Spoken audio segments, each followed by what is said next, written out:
Mulai. Bismillahirrahmanirrahim. Alhamdulillah wassalatu wassalamu ala Rasulillah wa ala alihi wa sahbihi wa mawalah wa la hawla wa la quwata illa billahi wa ba'd.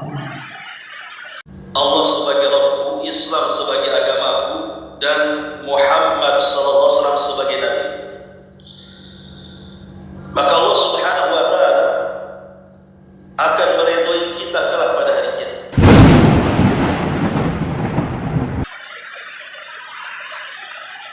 Kita lanjutkan kembali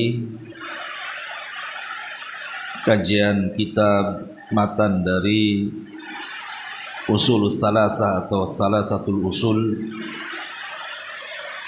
Kemarin kita sudah memberikan muqaddimah dari kitab karya Syekh Muhammad ibn Abdul Wahhab rahimahullahu ta'ala. Dan kitab ini asalnya sebuah risalah, sebuah surat yang dilayangkan oleh Syekh kepada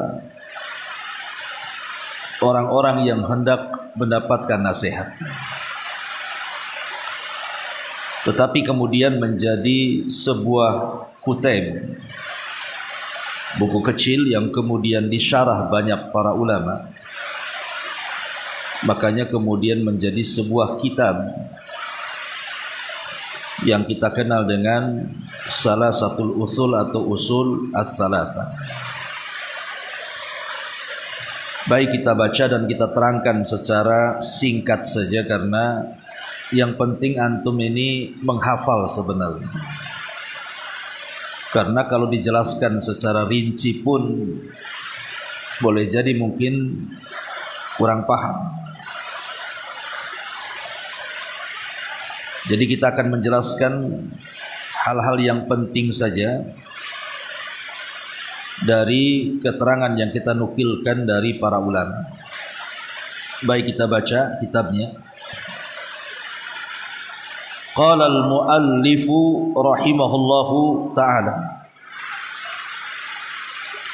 i'lam rahimakallahu annahu yajibu alaina ta'allumu arba'i masail.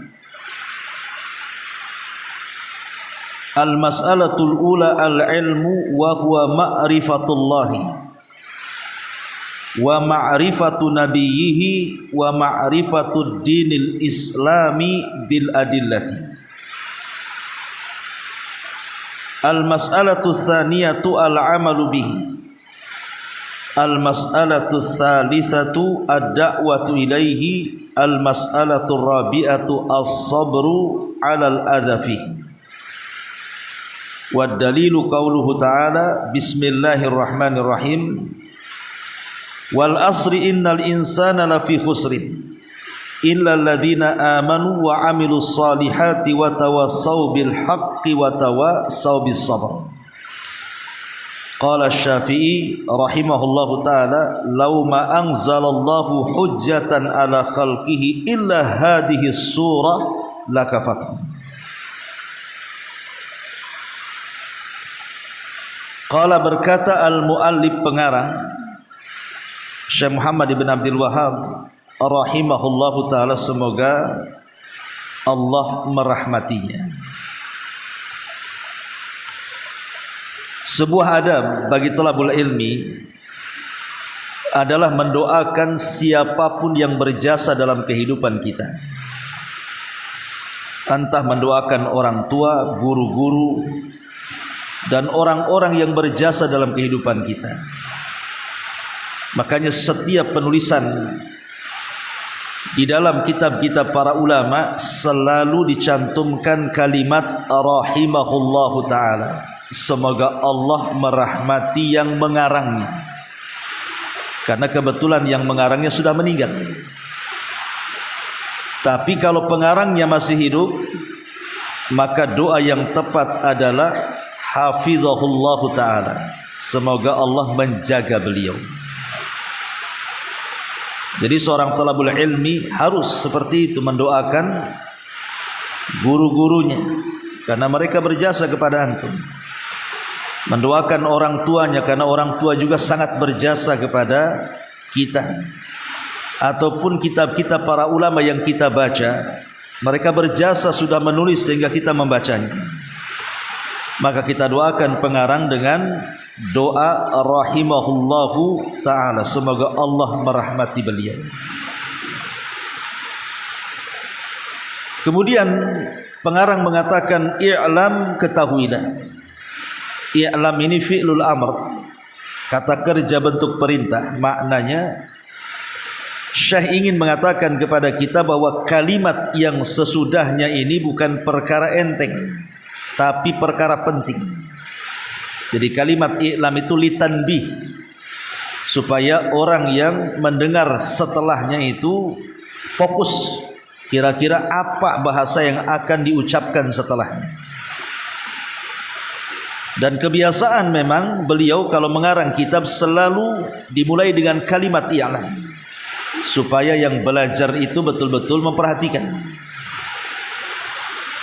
Rahimakallah, semoga Allah merahmatimu. Di sini kelembutan pengarang mendoakan kita semuanya yang mempelajari buku ini. Bagaimana Syekh mendoakan kita, maka kita pun doakan beliau. Dan ini bentuk kelembutan pengarang, bahwa sebelum dia mengucapkan sesuatu atau menuliskan sesuatu, beliau mendoakan kepada kita yang membacanya. Annahu yajibu alaina, sesungguhnya kewajiban atas kita. Kalimat wajib artinya kalau ditinggalkan berdosa dan kalau dilakukan berpahala. Itulah kalimat wajib. Karena yang akan dipelajari ini adalah kewajiban bagi seorang muslim harus mengetahuinya. Karena ilmu itu ada dua macam. Ada ilmu yang sifatnya fardu ain, memang wajib bagi setiap individu untuk belajar dan mengetahuinya. Seperti tauhid, ini wajib individu namanya. Kita ini belajar tauhid, ini wajib hukumnya. Kemudian juga wudu, salat, itu juga wajib. Kemudian juga ilmu tentang puasa, dan begitu seterusnya.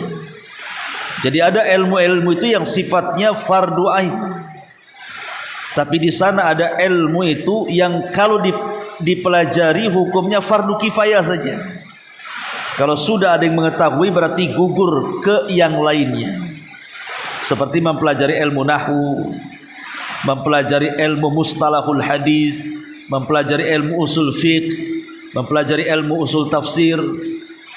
Kalau sudah ada yang tahu berarti gugur kepada yang lainnya. Tapi kalau tidak ada yang mempelajarinya maka semua dosa. Itu disebut fardu kifayah namanya. Jadi ilmu itu ada dua, ilmu yang sifatnya fardu ain, wajib setiap kita ini mempelajarinya seperti tauhid, salat dan yang semacamnya. Ada ilmu itu yang sifatnya fardu kifayah. Kalau sudah ada yang mengetahui berarti gugur bagi yang lain. Lah, Syekh Muhammad bin Abdul Wahab menjelaskan di sini bahwa ilmu yang kita akan pelajari ini wajib. Wajib ain. Karena bicara soal tauhid. Yajibu alaina ta'allumu arba'i masailah. Wajib mempelajari 4 masalah. Apa itu? Al-mas'alatul ula, masalah yang pertama, al-ilmu. Ilmu. Dan yang dimaksud ilmu di sini kata beliau, wa huwa ma'rifatullahi wa ma'rifatu nabiyhi wa ma'rifatu dinil Islam bil adillah. Yang dimaksud ilmu di sini artinya adalah mengenal Allah, kemudian mengenal nabinya, kemudian mengenal agama Islam beserta dalil-dalilnya. Taib, ikhwatu fiddin yang dimuliakan Allah Subhanahu wa taala. Ada yang memaknai ilmu itu adalah ma'rifatul haqqi bil barahin, mengenal kebenaran dengan dalil-dalilnya. Karena kalau seandainya seseorang itu mempelajari kebenaran tetapi kita payah dengan dalil, kita tidak bisa berdalil. Yang dipelajari itu sebuah kebenaran tetapi kita lemah dalam berdalil, bisa saja kemudian timbul keraguan-raguan ketika kita berdebat dengan orang, karena dia kurang kokoh tuh dalilnya. Tapi kalau seandainya kita kokoh dalam berdalil, maka akan menimbulkan keyakinan bahwa yang kita pelajari ini sebuah kebenaran. Lah orang yang kemudian mempelajari kebenaran, kemudian dia mempelajari dalil-dalilnya secara detail, baik dari Al-Quran dan Sunnah Rasul sesuai dengan pemahaman salaful ummah, maka itulah yang disebut dengan ilmu. Itulah pengetahuan. Betul-betul diyakini ilmu itu. Lah di antara yang disebutkan oleh pengarang di sini, ilmu yang kita akan pelajari itu 3 macam. Pertama, ma'rifatullah, mengenal Allah Subhanahu wa taala. Bagaimana caranya? Pertama, mengenal Allah Subhanahu wa taala dengan cara melihat ayat-ayat kauniyah. Ayat-ayat kauniyah itu ya alam semesta di sekitar kita. Kita lihat gunung, kita lihat langit, kita lihat bumi, kita lihat laut, kita lihat hutan. Maka itu bisa menumbuhkan pengetahuan tentang Allah Subhanahu wa taala. Makanya di zaman Abu Hanifah ini pernah berdebat dengan seorang ateis. Ateis ini orang yang tidak yakin adanya Tuhan. Itulah ateis. Jadi Abu Hanifah ini satu hari diundang oleh seorang gubernur yang akan menengahi perdebatan antara orang ateis dengan Abu Hanifah. Tetapi tempat yang sudah disediakan dan waktu yang sudah ditentukan, rupanya Abu Hanifah telat datang. Mungkin yang awalnya janjian pagi, tiba-tiba kemudian sampai kepada gelanggang perdebatan itu siang. Jadi kata orang ateis ini, ya imam, engkau ini imam, kenapa engkau telat? Kau tidak ada amanah. Kita sudah janji berdebat pagi hari, kenapa engkau datang siang hari? Maka Abu Hanifah mengatakan begini, perjalananku dari rumah menuju tempat ini harus menyeberangi sungai. Tetapi sebelum saya menyeberangi sungai, tiba-tiba saya melihat ada pohon yang sangat besar sekali. Tiba-tiba pohon itu tumbang sendiri, kemudian terpotong-potong sendiri, kemudian terserut sendiri, kemudian terangkai menjadi sebuah perahu sendiri. Kemudian aku naik di perahunya, tiba-tiba jalan sendiri. Sampailah aku telat sampai di sini. Kata orang ateis, sudah telat, dusta lagi kau, katanya. Sebenarnya Abu Hanifah dengan mempermisalkan pohon dari mulai tumbang sampai menjadi perahu, itu sudah membantah keyakinan orang ateis, kan? Karena orang ateis ini mengatakan, dusta engkau Abu Hanifah. Tidak mungkin pohon itu tumbang sendiri, pasti ada yang menumbangkan. Tidak mungkin terpotong-potong sendiri, pasti ada yang motong. Tidak mungkin terserut sendiri, pasti ada yang nyerut. Tidak mungkin terangkai jadi perahu kecuali ada yang merangkai. Tidak mungkin mengantarkan engkau kemari kecuali ada nahkoda yang mengantarkan. Sebenarnya Abu Hanifah tidak perlu jawab. Orang ateis itu kan mengingkari adanya Tuhan. Kalau yang kecil saja pohon tidak mungkin tumbang kecuali ada yang menumbangkan, sampai membuat perahu kecuali ada yang membuatnya. Macam mana alam semesta ini? Masa alam semesta langit ujung-ujung ada, bumi tiba-tiba ada, hutan tiba-tiba ada, bintang-bintang tiba-tiba ada, kan mustahil. Pasti ada yang menciptakan tuh. Kalau pohon yang tumbang saja mustahil tumbang sendiri, pasti ada yang menumbangkan. Macam mana pula langit yang besar, tidak ada yang menciptakan, itu mustahil. Dari sini kita tahu bahwa Abu Hanifah sedang mengajarkan kepada kita sebuah ilmu, bahwa mengenal Allah Subhanahu wa taala itu dengan cara apa? Melihat ayat-ayat kauniyah. Bahwa ketika kita melihat ke langit itu ada yang menciptakan langit. Karena langit itu berbentuk bangunan, tidak ada tiang. Yang namanya atap kalau tidak ada tiang pasti roboh. Tapi kenapa langit tidak ada tiang, tidak roboh? Siapa yang menahannya? Berarti di sana ada zat yang menahan langit sehingga dia tidak roboh. Dialah Allah Subhanahu wa taala. Maka dengan melihat alam-alam sekitar kita ini, bisa kita jadikan ilmu untuk ma'rifatullah, mengenal Allah Subhanahu wa taala dengan cara mempelajari ayat-ayat kauniyah. Ini yang pertama. Yang kedua, mengenal Allah itu dengan mempelajari ayat-ayat syar'iyah. Ayat-ayat syar'i itu artinya Al-Quran dan Sunnah.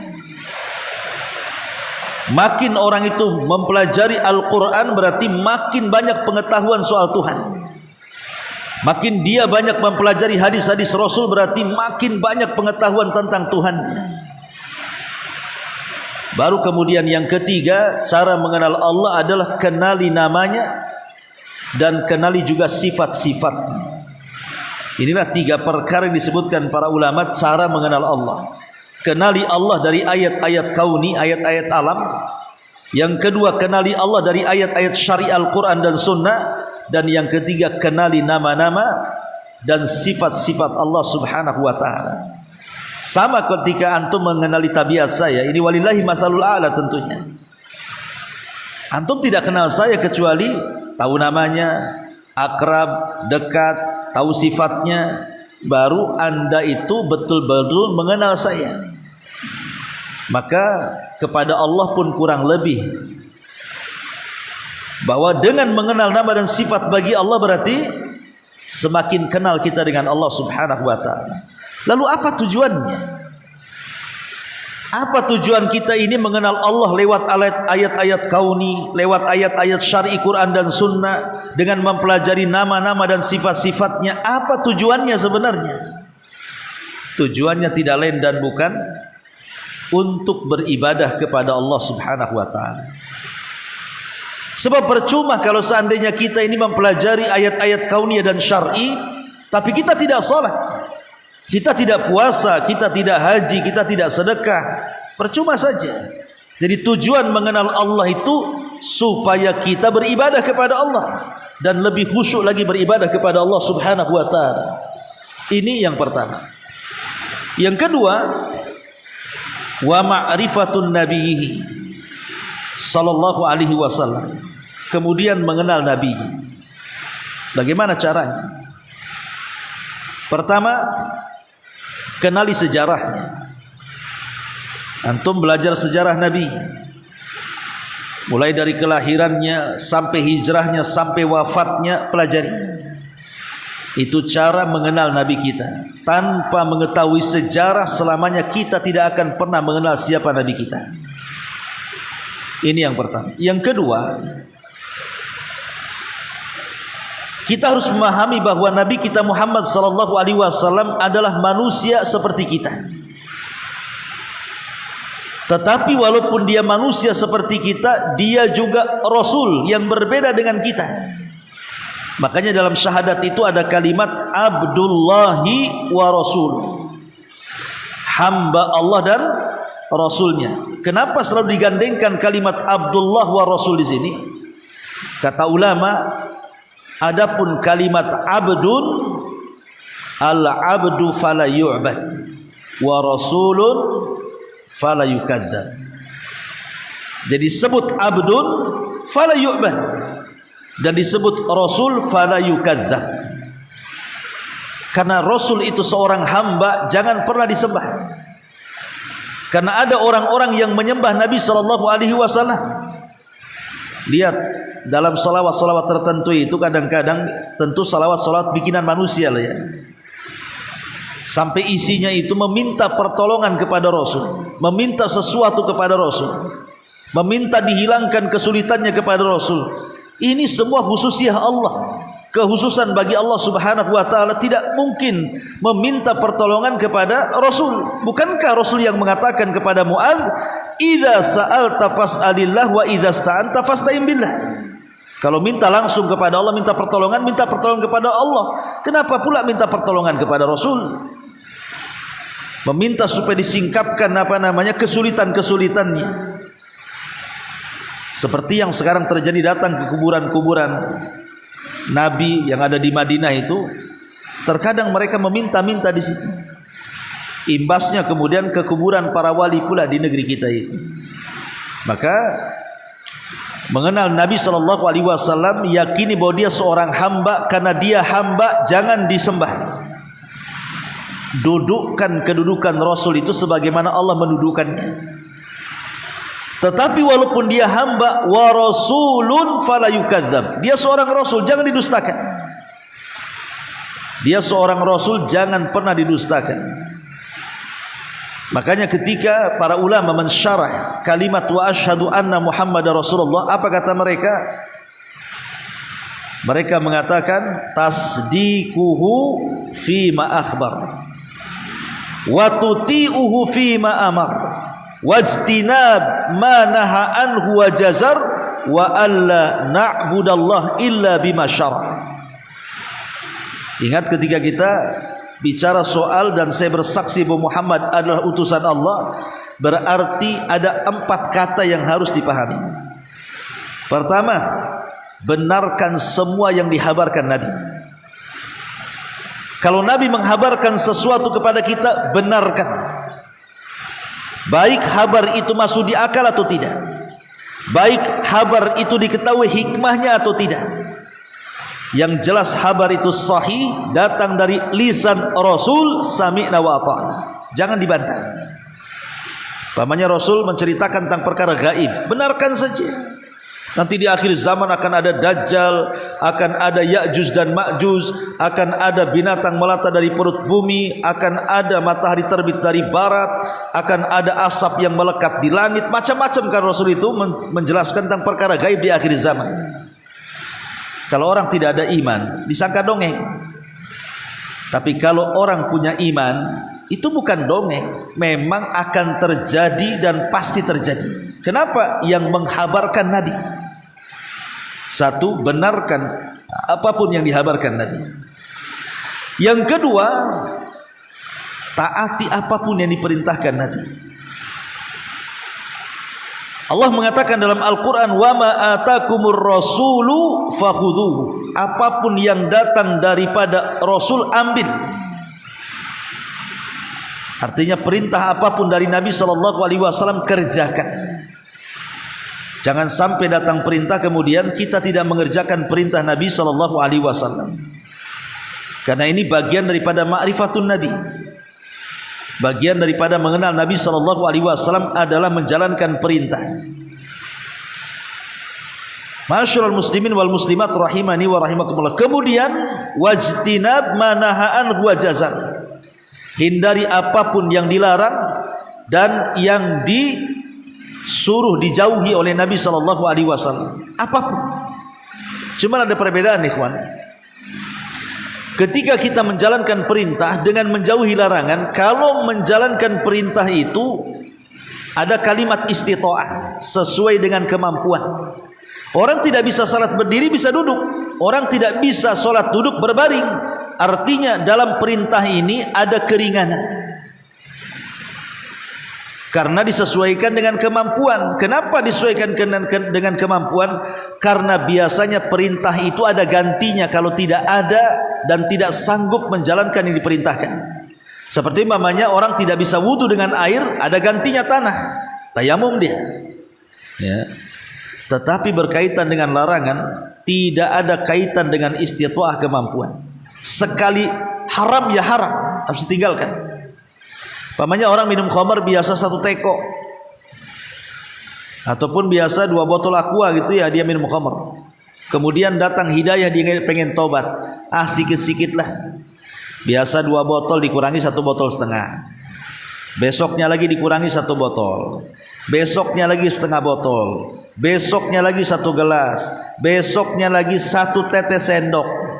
Baru ditinggalkan total. Bisa seperti ini? Oh, tidak bisa. Menjauhi larangan itu tidak ada kaitan dengan istita'ah, kemampuan. Kalau sudah haram ya haram sampai kiamat.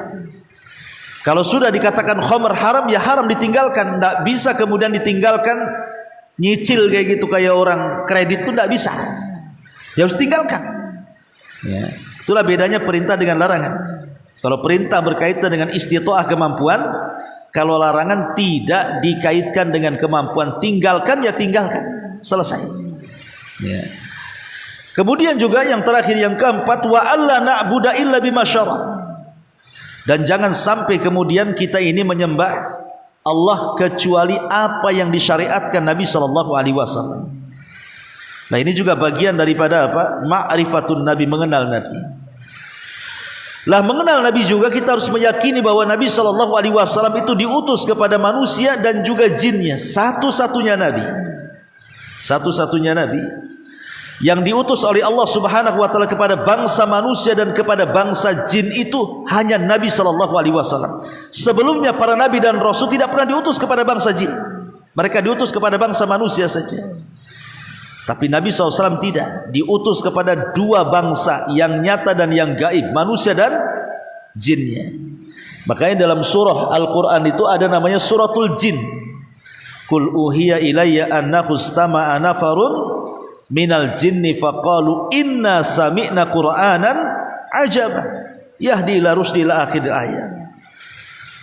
Kemudian juga ma'rifatun Nabi juga berkenaan dengan bahwa kita harus meyakini bahwa Nabi sallallahu alaihi wasallam diutus itu sebagai penutup para nabi. Siapapun yang mengaku nabi setelah Rasulullah sallallahu alaihi wasallam dustakan pengakuan nabinya. Tidak ada. Saya masih ingat dulu waktu berada di pulau.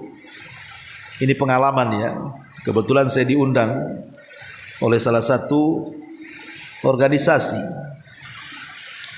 untuk mendebat orang-orang Ahmadiyah di zaman itu ya. Saya masih baru lulus dari Gresik ya.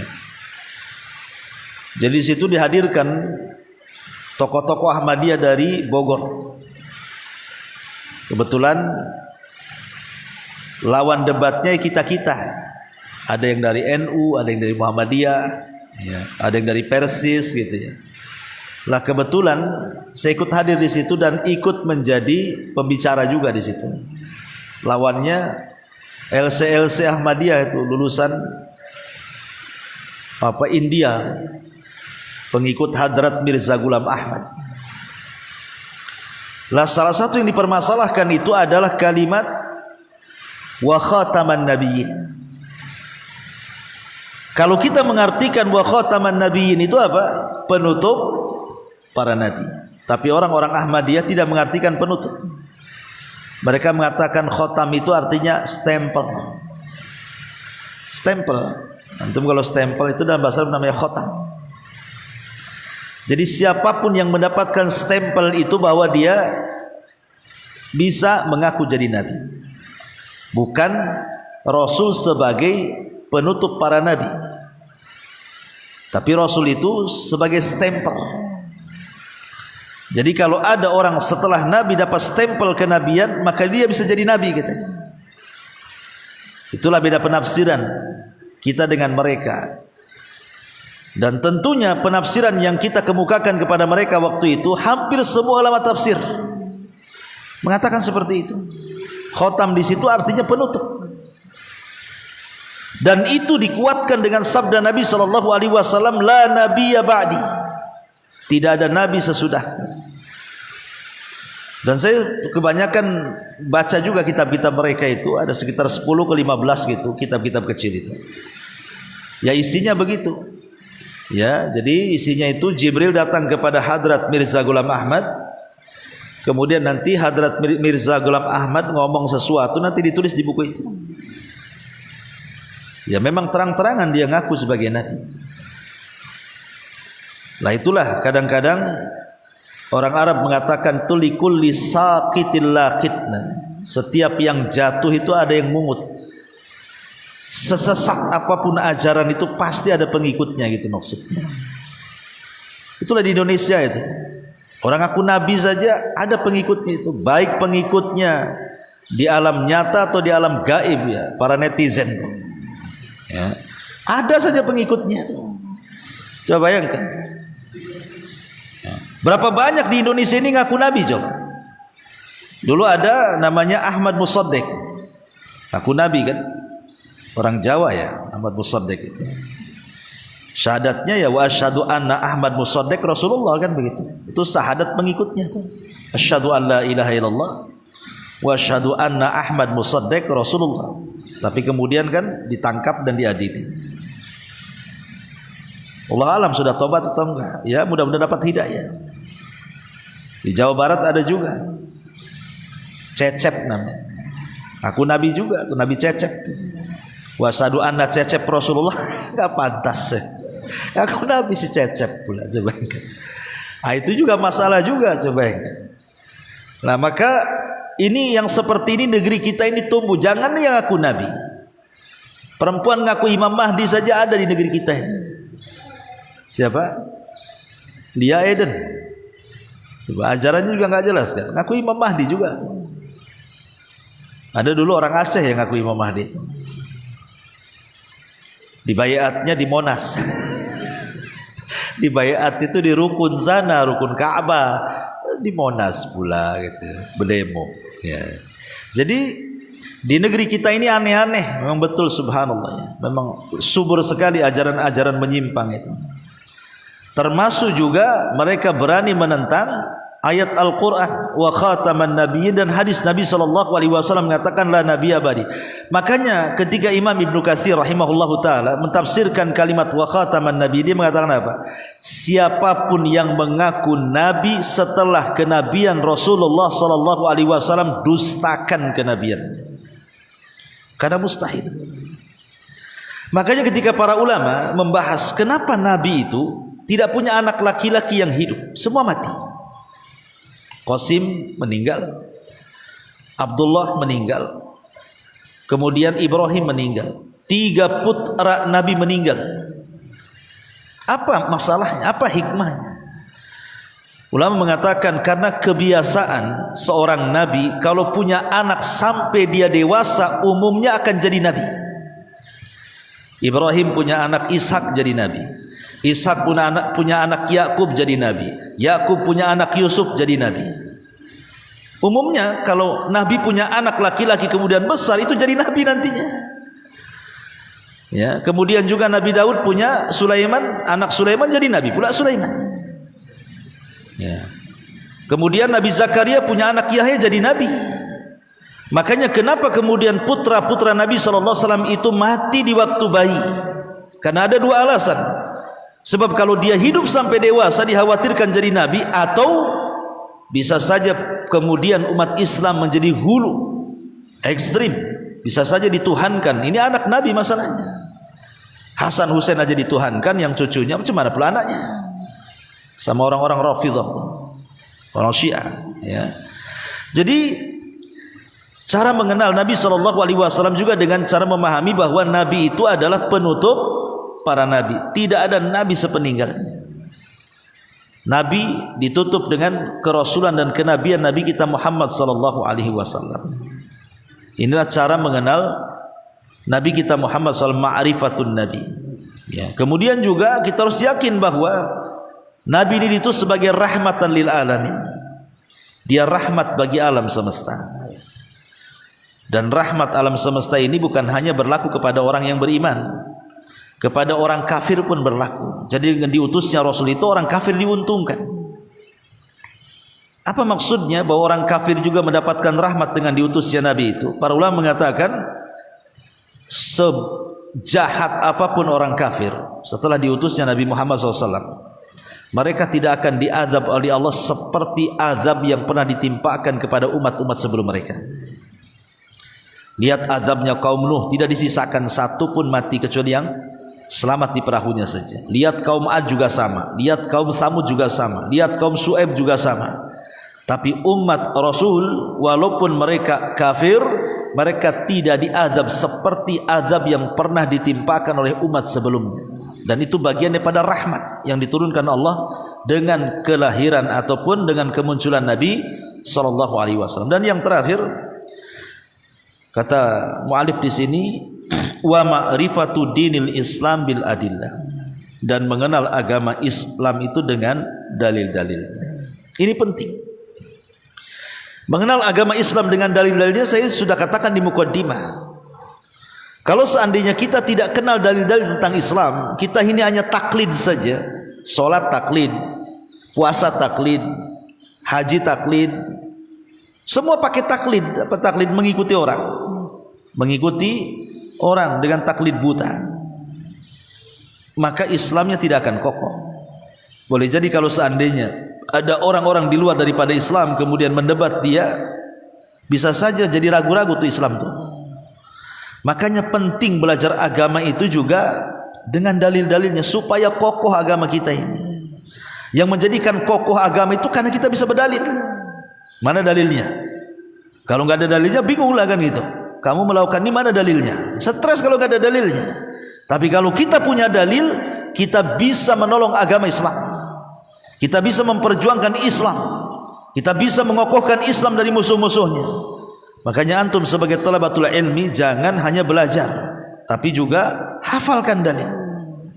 Pahami dalil, kuatkan dalil sehingga kita bisa mendakwahkan Islam, membela Islam dan juga membela syariat Islam yang dibawa Nabi sallallahu alaihi wasallam.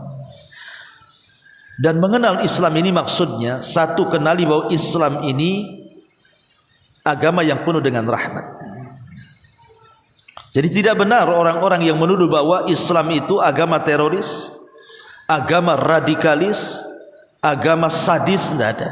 Islam itu rahmatan lil alamin. Adapun oknumnya, iya, jangankan Islam, yang teroris dari luar Islam pun banyak kan gitu. Yang Nasrani pun ada yang jadi teroris kok. Bahkan yang jelas-jelas di luar daripada agama samawi pun banyak yang jadi teroris. Itu kan oknum. Karena agamanya sendiri tidak pernah mengajarkan terorisme.